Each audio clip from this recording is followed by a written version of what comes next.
In today's video, I'm going to teach you how to create reports in Attio.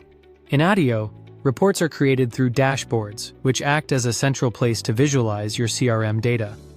Before we begin, it helps to know that Attio offers several report types, including Insight, Historical Values, Funnel, Time and Stage, and Stage Changed.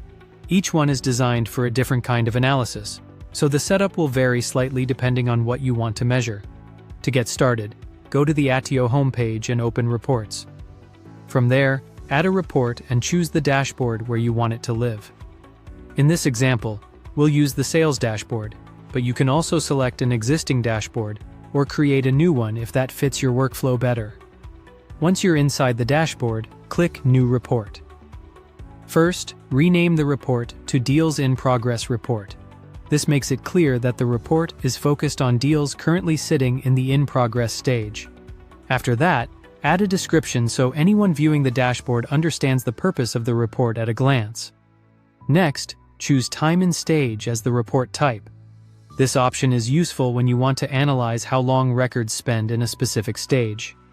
As a quick refresher, Insight reports are for counts, totals, and averages. Historical Values helps track trends over time. Funnel measures pipeline conversion. Time and Stage shows time spent in stages, and Stage Change tracks movement between stages.